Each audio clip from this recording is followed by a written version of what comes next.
Il y a un véritable décalage lorsque on essaye d'approfondir sur la question de Rosh Hashanah et sur quoi se concentrer à Rosh Hashanah, entre d'un côté nos textes, la Torah, les psukim, qui sont extrêmement succincts sur Rosh Hashanah. On nous dit quasiment rien. On nous dit juste que c'est le premier jour du 7e mois, Zirron Teruah ou Yom Teruah Yelachem. Un jour de sonnerie, ou Zirron Teruah, c'est-à-dire le souvenir de la sonnerie. Okay? Ou une sonnerie souvenir. C'est tout. On ne nous parle pas de toutes les dimensions qu'on va découvrir après, à travers la Torah chez Béal Pé, à travers le monde de Chazal, de nos sages, à travers le monde de la Kabbalah, qui vont venir et ouvrir ce jour, qui était jusque-là caché, qui vont venir et l'ouvrir et nous dévoiler ce qui se joue dans la vie qui revient dans le monde, dans la dimension de jugement, de Yom Hadin, tout ça, ça n'apparaît pas dans nos psukim. Et donc il y a quelque chose ici qui est extrêmement étrange. Chaque année, je m'interroge de pourquoi on est face à une boîte noire, quelque chose qui est tellement secret dans Rosh Hashanah. On va essayer de rentrer un petit peu dans ce mystère-là, et à travers un angle en particulier. L'angle qui va nous intéresser ce soir, c'est la dimension de Kavana. C'est-à-dire qu'est-ce que nous, c'est-à-dire pas uniquement une dimension métaphysique de qu'est-ce qui se passe au niveau métaphysique ce jour-là, mais de notre côté, quel travail est demandé à l'homme, sur quoi se concentrer ce jour-là de Rosh Hashanah. Alors allons-y, on commence sur texte. Tout le monde a des feuilles. Ceux qui n'ont pas, on en a encore. On commence par le Midrash dans le Yalkut Shimoni qui dit la chose suivante. Rabbi Yehuda bar Nachman beshem Resh Lakish patach Allah Elokim bitroua Hashem bekol shofar. Rabbi Yehuda bar Nachman a dit au nom de Resh Lakish, il ramène un verset de Tehilim qui dit Elokim, le nom de Dieu qui est Elokim, Allah bitroua, est monté au moment de la troua, de cette sonnerie. Hashem, Yudke Vavke, ok, ce qu'on appelle le tétragramme en français, Bekol Shofar, à la voix du shofar. C'est le psaume 47, c'est ça? Exactement. Bravo. Et là, il remarque qu'il y a quelque chose qui s'est passé. On a commencé par le nom Elohim et on a fini par le nom Hashem, Yudke Vavke. Besha'a, she'akadosh baruch hu ole veyoshev al kisei din, bedin ou ole. Dirtiva la Elohim bitroua. Le nom Elohim a une dimension qui est une dimension de jugement. Ok? De din. Et donc on nous dit que ce jour-là, l'histoire commence par le fait que Hachem prend une posture, dans le langage imagé du Midrash, il s'assied sur, comment c'est dit ici? Yoshev al kisei din. Il s'assied sur le trône qui est un trône de jugement. Ou Besha'a chez Israël notlin shofar. Mais lorsque Israël saisit le shofar, Betokin, et sonne de ce shofar, Akadosh Baruch Hu omed mi kisei din veyoshev al kisei rachamim. Akadosh Baruch Hu se lève de cette posture, de cet endroit-là, qui est un endroit de jugement, et il passe à un lieu qui est un lieu de rachamim. Il passe au trône de rachamim. Rachamim, c'est traduit par miséricorde, ça vient du terme rechem, qui veut dire utérus. Il y a une dimension donc d'accompagnement, de processus, d'accord? Qu'est-ce qui s'est passé? En quoi, avec ce jour-là de Rosh Hashanah, avec ce travail-là qu'on fait, qui est le travail de la sonnerie du shofar, il y a un espèce de changement métaphysique de la manière dont Akadosh Baruch Hu va juger ou va être dans son rapport avec son monde. Qu'est-ce qui se joue exactement ici? C'est ce qu'on va essayer de comprendre. Okay? Qu'est-ce qui s'est passé au moment de Rosh Hashanah et au moment de la sonnerie du shofar?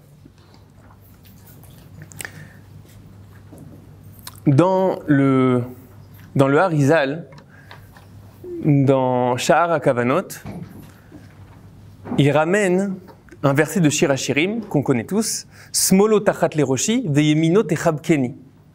Ok? Donc on est dans le rapport entre le bien-aimé et la bien-aimée. Et on nous dit que Smolo tachat leroshi, sa main gauche est sous ma tête, sous mon visage, Veyemino techapkeni, et sa main droite m'enlace. Ok? Le Harizal va dire que c'est ici le processus des fêtes de Tishri. Rosh Hashanah et Kippour, c'est la dimension de Smolo tachat leroshi, sa main gauche est sous mon visage. Qu'est-ce que ça signifie? C'est quoi exactement cette dimension-là de sous mon visage? Qu'est-ce qu'il y a? Qu'est-ce qui se joue ici? Ok? En effet, toujours la dimension de gauche, a priori, c'est la partie qui est plus de jugement chez Akadosh Baruch Hu. Veyemino techapkeni, on est déjà dans une dimension d'enlacement qu'on va retrouver à travers la Souka et Zman Simchatenu. Nous, ce qu'on va essayer de comprendre ici, c'est quoi exactement cette posture-là de la main gauche sous mon visage? C'est quelque chose qui est tendre, c'est quelque chose qui est au contraire menaçant. Qu'est-ce qui se joue ici de sa main gauche sous mon visage? Ok? La question qu'on a posée, c'est l'intention, la kavana, Finalement, on arrive à un jour qui est tellement chargé, un jour où on sait que chacun d'entre nous, il y a quelque chose qui se joue ici. On ne sait pas exactement quoi, on ne sait pas exactement comment, mais il y a quelque chose de l'ordre de notre vitalité qui est rechargée ce jour-là. Quelle intention on doit avoir ce jour-là? D'accord? Si on prend des jours comme Yom Kippour, si on prend des jours comme Sukkot, a priori, on est face à quelque chose de beaucoup plus clair. Ce qui est demandé à l'homme est beaucoup plus clair. À Yom Kippour, c'est écrit noir sur blanc que c'est un jour de kapara. D'accord? Le travail est beaucoup plus clair. On est là pour changer, revenir sur ce qu'on a fait, décider de faire différemment. Ok, il y a une dimension qui est une dimension évidente. À Rosh Hashanah, qu'est-ce qu'il nous est demandé de faire? Zichron 3, Yom Teruah, on te demande de sonner. Et qu'est-ce que je dois y mettre? À quoi je dois penser? Comment, imaginez-vous, nos sages vont maintenant devoir développer des tfilotes. À partir de ces psukim-là, qu'est-ce qu'on va mettre dans ces tfilotes-là? Pourquoi on prie? J'aimerais qu'on lise un Tikkuné Zohar, donc un passage du Zohar qui est assez connu, mais qui est à chaque fois étonnant. Le Zohar dit la chose suivante. Vaïfen ko vako vayar ki en ish. De qui on parle? Il a tourné à droite à gauche, il a vu qu'il n'y avait personne. De qui on parle? De Moshe, lorsqu'il voit d'abord l'Égyptien qui frappe l'Hébreu, et Moshe décide d'intervenir, mais il regarde s'il y a personne à gauche et à droite. Et là, ish darko panu, be iskin dilon, be orchin dilon. Chacun, nous dit le Zohar, c'est pas qu'il y avait personne, c'est que chacun était préoccupé à ses affaires. Ok? On va dire aujourd'hui, chacun était sur son smartphone, il regardait pas la scène, il regardait pas ce qui se passait. Chacun était dans son petit monde, ok? Dans sa bulle, sans finalement se rendre compte qu'il y a quelque chose qui se passe. Velav inun misitra de alin de itmar beon, je suis ligne 13. Il n'y avait personne qui appartenait à ce côté-là, où il est dit Anshe Chail yire Elokim Anshe Emet Sonebetza. Il n'y avait personne dont on peut dire ce qu'on va demander après des juges d'Israël, que c'est des personnes qui sont des personnes de vérité et qui n'aiment pas Betza, c'est-à-dire l'argent, la corruption, exactement. Ok? Il n'y avait pas tout ça. On était face à une réalité. Lorsque Moshe voit qu'il y a personne, il y a du monde, mais il n'y a pas de ish. Ok? Il y a du monde, mais il n'y a personne. Ok? Et là, le Zohar d'un coup commence à nous parler de Rosh Hashanah et Kippour. Et là, kulhut tzvachin betzlotin berosh Hashanah ou beyom ad Kippour keklavim hav. Tous ces gens-là, c'est des personnes qui, le jour de Rosh Hashanah et le jour de Kippour, ressemblent à des chiens qui aboient hav. C'est un jeu de mots du Zohar. Hav en araméen, ça veut dire donne. Et hav, ça ressemble à l'aboiement. Ok? Le Zohar nous dit, chacun, à Rosh Hashanah et Kippour, puisqu'on sait que c'est un jour de jugement, que c'est un jour où quelque chose est décidé pour nous, notre potentiel est renouvelé, la manière dont on va le définir, mais chacun finalement reste concentré sur uniquement son nombril, sa réalité. Et le Zohar va dire ça de manière extrêmement frappante. Il ressemble à des chiens qui aboient hav hav, don. Mais regardez, ça va plus loin. Havlana mezona, donne-nous de la nourriture. Vesliru vechapara, même donnez-nous le pardon. Même ça, c'est jugé de manière critique par le Zohar. Même ça, c'est pas suffisant. Vechaye, vekatvenu lechaim. Écrivez-nous dans le livre de la vie. Ve'inun az nefesh, keklavim. En réalité, ça ressemble à az nefesh, c'est comme on dirait aujourd'hui, c'est de la chutzpah. D'accord? Il y a quelque chose qui dort de la chutzpah. De inun umin de alma de tzvache le gabe veleitlon boshet panim. Delo itman de karale beti ufta. Il n'y en a pas un qui appelle à la teshuva. Beti ufta. De quelle teshuva on parle? De yarzor shrinte likucha berichu. On parle de quelle teshuva? La teshuva où la shrina va revenir à Akadosh Baruch Hu. Là, on rentre dans une terminologie qu'il faut essayer de comprendre. La shrina qui doit revenir à Akadosh Baruch Hu. Pour dire ça en un mot, la shrina, c'est la dimension de shochen. C'est la dimension de la capacité d'Akadosh Baruch Hu, de son projet, d'exister dans le monde, d'être shochen, de résider. La shrina, c'est justement la partie du dévoilement d'Hachem qui dépend de nous, qui est changeante. D'accord? La shrina est parfois comparée à la lune, qui peut être pleine, qui peut être vide. D'accord? Ça dépend de nous. Et de quoi on parle de cette shrina qui revient à Kadosh Baruch Hu? On parle de l'état du monde. C'est ça dont on parle. Chacun est préoccupé par son propre nombril. Don. Ok? Chacun... vous avez face à vous un Égyptien qui est en train de massacrer un Hébreu. Chacun est dans ses petites affaires. Ok? Chacun est dans son don. Chacun est dans sa course du quotidien, dans ses incendies qu'il doit éteindre. Mais au final, vous ne voyez pas le macro. Vous ne voyez pas que la shrina est éloignée de ce qu'elle doit être. Vous ne voyez pas qu'il y a une impossibilité d'Hachem de résider dans cette réalité. Donc là, le Zohar est déjà en train de nous dire, on attend de vous quelque chose d'autre à Rosh Hashanah. On attend de vous que vous ne soyez pas dans une dimension de have-have, vous ne soyez pas dans une dimension de don. On demande à ce que vous preniez une autre hauteur, que vous voyiez quelque chose d'autre, que vous vouliez quelque chose d'autre. Et ça m'a rappelé un midrash, qui est un midrash extrêmement connu, mais qui peut être expliqué de plusieurs manières. Vous allez voir ce midrash, vous allez dire, ah oui, en effet. Ligne 20, dans Bereshit Rabbah. Amar Rabbi Yitzhak. On parle du processus qu'a fait Avraham Avinu. Ok? Avraham Avinu, quel est le processus qu'il a fait? Amar Rabbi Yitzhak. Mashal le'echad shaya over mimakom le makom. Ça ressemble à quelqu'un qui passait d'un endroit à l'autre. Vera bira achat doleket. Et il a vu un palais, bira, un palais doleket. Doleket, ça peut vouloir dire allumé, dolek. Et on va voir que ça peut vouloir dire aussi autre chose. Amar, Tomar Shabirazo Belo Manig. Et là, Avraham dit, quoi, ce palais-là que je vois allumé peut être sans personne qui le dirige, sans propriétaire. Et Tzitsalav Baal Bira. À ce moment-là, et Tzitsalav l'a regardé ou a pris contact, on va dire, Baal Bira, celui qui en effet est le propriétaire de ce palais, à Marlo, Ani ou Baal Bira. C'est moi qui suis le propriétaire de ce palais. Car les fiches Aya Avinu Avraham Omer Tomar Shaolam Azé Belo Manig. On nous raconte qu'Avraham était face au monde et a dit, je peux voir ce monde sans...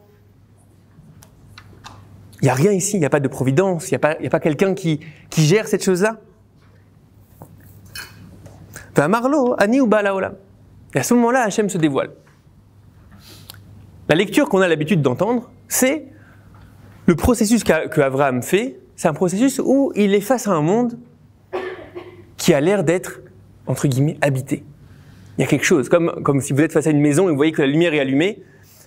C'est difficile de voir ce monde-là et de dire c'est uniquement le fruit d'un vide, c'est uniquement le fruit du hasard.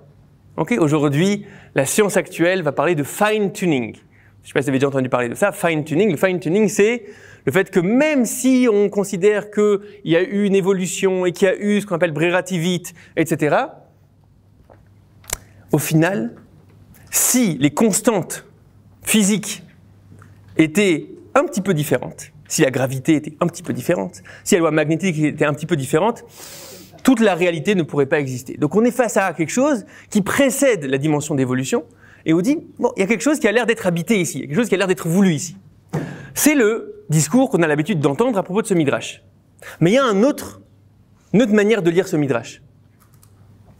Bira doleket, c'est pas un palais allumé. C'est un palais qui brûle. Doleket c'est dleka. Srefa. C'est quelque chose qui brûle. Abraham est le seul à voir qu'il y a un palais ici qui est en train de brûler. Il voit le monde qui est un palais avec un potentiel incroyable et qui est en train de brûler. Le monde est en train de se perdre.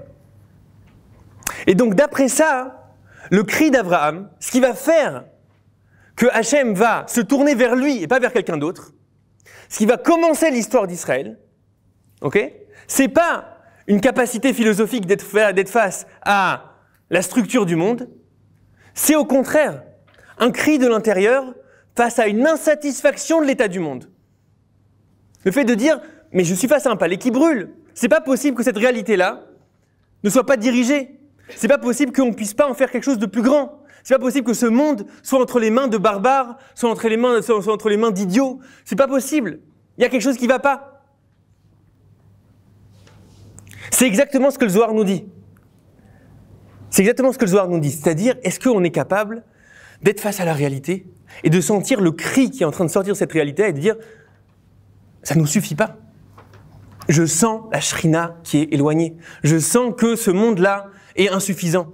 Je sens qu'il y a tellement plus qu'on peut extraire de cette réalité-là. Je sens que ce monde peut être dirigé vers d'autres endroits. Ce cri-là, qui est le cri d'Abraham, c'est ça qui va faire en sorte, d'après ce midrash, que Hachem se dévoile.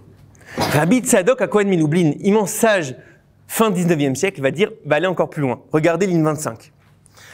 La Shon Alav, il n'y a pas écrit Etzitz Elav, il n'y a pas écrit que Hachem l'a regardé, c'est Etzitz Alav, comme s'il l'avait, comme si quelque chose, comme s'il était rentré en lui.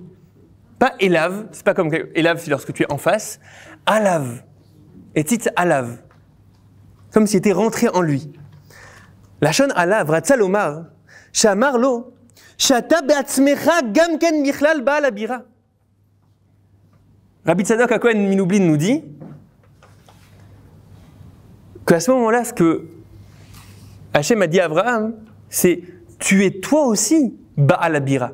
Tu es toi aussi le propriétaire de ce palais. » Ki alo kol ha'olam roim ze ven levavam roesh. Tout le monde voit ça. Ils voient le même palais qui brûle, mais leur cœur n'est pas perturbé par ça. It is what it is. It is what it is. C'est comme ça, ok? Personne n'est perturbé par ça. Personne n'est concerné. Personne n'est révolté par ça. De voir qu'il y a ici une possibilité de diriger ce monde vers autre chose. Le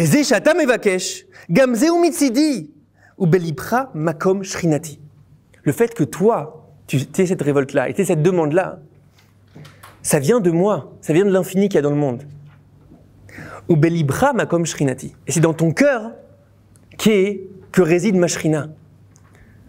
Le lieu où se dévoile Akadosh Baruch Hu, c'est dans cette insatisfaction-là. C'est dans ce moteur-là de tikkun, de réparation, d'insatisfaction de là où le monde en est. Belibra makom shrinati. À Rosh Hashanah, je comprends comme ça cette dimension de Smolo Tachat Leroshi. Smolo Tachat Leroshi, pas dans une espèce de sa main gauche qui est sous mon visage, pas dans une dimension de menace, dans une dimension de faire en sorte de relever le visage. Okay? Faire en sorte qu'il y ait un visage, qu'il y ait une tête. Construire chez nous le fait qu'on soit capable de voir d'en haut. Le fait qu'on sorte justement de cette dimension de have-have, cette dimension où on est chacun, et c'est normal, on a tous des vies qui sont des vies extrêmement occupées, préoccupées, préoccupantes, évidemment. Mais à Rosh Hashanah, ce qui nous est demandé, c'est est-ce que tu es capable de reprendre une dimension qui est une dimension de roche? Est-ce que tu es capable de monter Berosh Ahar? Tu es capable de monter sur le sommet de la montagne et de voir la réalité et d'aspirer à ce qu'il faut pour cette réalité-là? Est-ce que tu es capable de sortir de cette dimension individuelle pour être face à la Shrina qui est éloignée de ce qu'elle doit être? Et si on regarde, on voit à quel point les tfilotes de Rosh Hashanah sont spéciales dans ce sens-là. On n'a jamais dans nos tfilotes des tfilotes qui sont aussi profondes et aussi globales qu'à Rosh Hashanah. Je vais prendre juste quelques exemples, mais je vous recommande avant Rosh Hashanah, ne pas attendre le moment de Rosh Hashanah pour être face aux tfilotes et c'est très long et on est fatigué, etc. Non, prenez le temps avant, regardez, lisez la traduction et c'est tout simplement un cours à part entière. Okay? C'est un cours à part entière de tout simplement lire ce que les tfilotes de Rosh Hashanah. Ligne 30. Vechen ten kavod Hashem le'amecha, teila le'irecha. Donne du kavod à ton peuple. Donne de la tehila, ça peut être des louanges, ça peut être une aura à ceux qui te craignent. Vetikva tova ledorchecha, et donne de l'espoir à ceux qui t'attendent. Opitron pe les miyachalim lach, et une possibilité d'ouvrir la bouche à ceux qui aspirent à toi. Simcha le'artsecha, donne de la joie à ta terre. Cette année, c'est pas très difficile d'avoir des kavanotes sur ça. Vesason leirecha, et de l'allégresse pour ta ville. Utsmichat keren et David abdecha, et que commence à pousser la destinée de David, ton serviteur. Je saute un peu. Uvechen tzadikim yiru veismachu veisharim yalozu. Et alors, enfin, les justes pourront se réjouir face au monde. Vechasidim berina yagilu veolata tikpot spia. Et alors, olata mishon avla. Avla, c'est ce qui est tordu, c'est ce qui ne va pas, c'est la faute. Tikpot spia, elle fermera la bouche. Vechol arisha kula ke ashan tirle. Et tout le mal s'évaporera comme de la fumée. Qui ta'avir même chez zadon minaretz. Parce que tu feras passer complètement le règne de cruauté sur cette terre. Je continue un petit peu dans Tfilat Moussaf. Alken kavelecha Hashem lokenu lirot meira betiferet uzecha. La virgule minaretz velim kerot karton letaken olam malchut shaddai. C'est Alenu, mais d'où vient Alenu? Alenu vient des tfilotes de Rosh Hashanah. Letaken olam be malchut shaddai. Dans aucune de nos tfilotes pendant l'année, on utilise ces termes-là. On le dit dans Alenu, mais on ne le dit pas dans la Hamida. Dans la Hamida, en général, on se limite uniquement au peuple d'Israël et à sa destinée. Là, le fait de pouvoir parler de manière tellement globale, dire les taken, olam, bemalchut shaddai, on demande la réparation du monde, c'est autre chose. Maintenant, regardez. Souvent, on nous dit qu'à Rosh Hashanah, c'est le moment où on doit introniser, on doit parler de la malchut d'Hachem. Mais si vous regardez dans les tfilotes, la royauté d'Hachem n'est pas ici définie comme un fait. Elle est définie comme une exigence, une aspiration, quelque chose qui n'est pas encore là. Elokeinu veloke avotenu, ligne 39. Melor al kol olam kulo birvodecha. Règne. Ok? Que le bien règne. Que la shrina puisse résider. D'accord? C'est pas quelque chose où on est face au monde tel qu'il est et on est capable de dire, ça y est, on est face à un monde qui est un monde où Hachem se dévoile, etc. Non. On est face à un monde qui est imparfait et on a la même aspiration que Abraham qui dit, mais ça brûle. Il y a quelque chose qui brûle, quelque chose qui ne va pas. Et donc on est capable de trouver en nous cette aspiration-là et de dire, Mélor, trouver en nous cette aspiration qui a justement cette insatisfaction, qui n'est pas capable de se suffire de l'état du monde tel qu'il est. Excusez-moi, on proclame la réalité d'Hachem, est-ce que... on respire alors, Ouais. On peut dire qu'on la proclame aussi ce jour-là? Mais justement, c'est ce que j'essaie de dire, c'est que en général on parle de proclamer, mais là ce que je vais essayer de dire c'est que quand on voit dans la tefila, il y a toujours un jeu entre le fait que la proclamer c'est comme si elle était déjà là, et le fait de dire mais non en réalité Mélor, c'est un impératif, on demande, d'accord? Rabbi Tzadok HaKohen Milublin, ligne 45, va faire le lien entre tout ce qu'on a dit et la dimension de shofar. Vous vous rappelez qu'on a commencé en disant qu'il y avait une espèce de changement qui se faisait, un changement métaphysique, un changement de la providence qui se faisait au moment où on sonnait du shofar. Rabbi Tzadok HaKohen Milublin dit la chose suivante, ligne 45. Da'ashma'at kol shofar, shehu akol kol Yaakov, kol pashut ameorer al pnimiut ane'elam, shekol retzonenu rak lasot retzono. Le fait d'écouter cette voix du shofar, c'est Akol Kol Yaakov. C'est la voix qui est la voix de Jacob. Kol Pashut, une voix simple dans le sens de avant la complexité, avant les pensées, avant quelque chose qui est de l'ordre d'un cri. Nous on pourrait dire un cri, une aspiration qui a de quelque chose de premier, de Rishoni. Ameorer à la pnimiut ane'elam, qui appartient à l'intériorité de l'homme. Chez Kol Retzonenu Rak Lasot Retzono.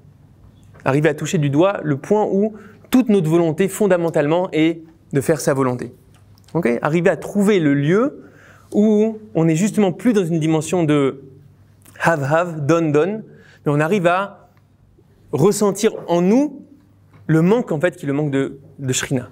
Okay? Le manque qui est le manque fondamental du monde. Et ça, c'est le shofar. Le shofar dans cette voix première, cette voix qui n'est pas encore complexe, qui n'est pas encore limitée par notre intellect et par les limites de ce monde, cette voix-là, c'est Akol Kol Yaakov. Une fois qu'il y a ça, une fois que tu es capable de trouver ça en toi, une fois que tu es capable d'entendre cette voix-là, à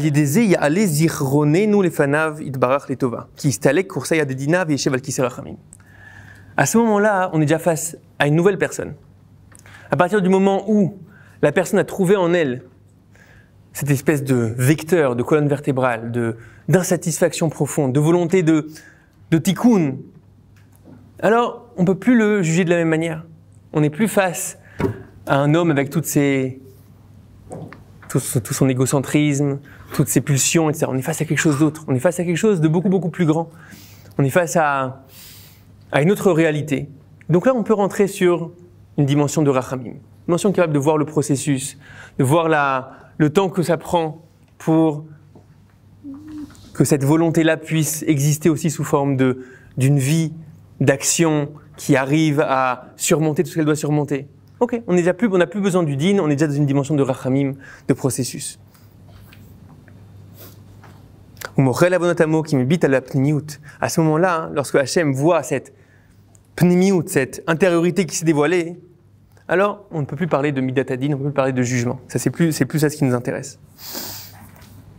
J'ai ramené juste pour finir une source qui est très émouvante du Admour de Piaseczno. Le Admour de Piaseczno, c'était le dernier rabbin du ghetto de Varsovie. On a fait une très belle vidéo sur Shofar que je vous recommande de voir sur l'Admour de Piaseczno. Il a écrit des livres d'une grande profondeur. C'est un grand pédagogue. Et un de ses livres, c'est Esh Kodesh. Et dans ce livre-là, il y a aussi des drachot qu'il a fait au sein du ghetto de Varsovie. Et au sein du ghetto de Varsovie, en 41, il dit la chose suivante, ligne 52.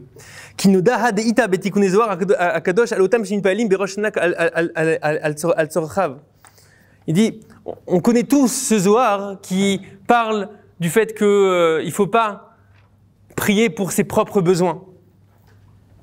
Il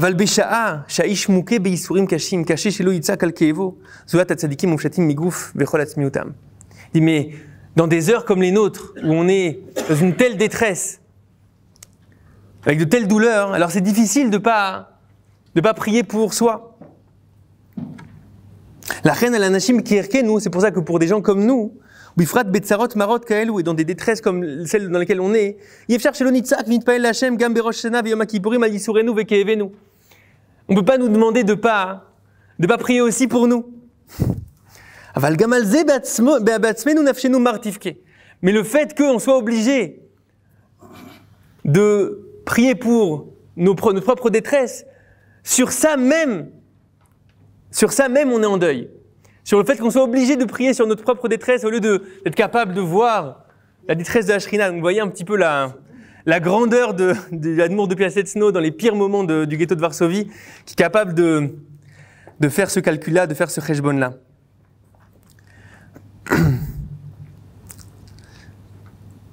Alors évidemment, dans différentes chassidouillotes, par exemple Rabbi Pinchas Mikolitz a dit que faut faire attention avec ce Zohar-là, parce qu'on peut s'en sortir avec ni l'un ni l'autre. Parce qu'au final, on a très très peur de prier pour soi, parce qu'on n'a pas envie d'être comme l'accusation du Zohar qu'on serait comme des chiens qui disent Hafav. Et d'un autre côté, on n'est pas non plus, des fois, on n'est pas forcément capable de prier pour la réparation du monde et pour que la Shrina revienne, etc. Et donc on se retrouve, ce qu'on appelle en hébreu kireach mikan ou mikan, c'est-à-dire au final, ni l'un ni l'autre. Donc chacun doit connaître sa réalité et évidemment qu'il y a une place aussi à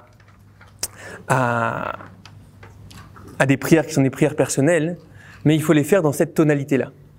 La tonalité qui est ramenée dans la tfila, hein, regardez ligne 60.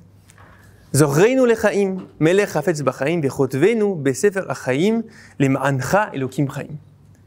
Avoir la capacité de faire ce lien-là. Faire le lien entre, d'un côté, Zorreinu lechaim, être capable de demander aussi pour notre vie, mais essayer d'élever cette aspiration-là, d'élever notre aspiration qui peut se limiter à uniquement notre petit cercle, etc., l'élever à lema'ancha elokim chaim. Il y a quelque chose qui est une dimension qui est plus globale, qui est capable de justement prendre de la hauteur, être Berosh Hashana, être sur le sommet, Rosh dans le sens de sommet de l'année, être capable maintenant d'être face à toute la réalité et de ressentir en nous cette aspiration-là, ce cri-là qu'avait Abraham d'incapacité de se suffire du monde tel qu'il est.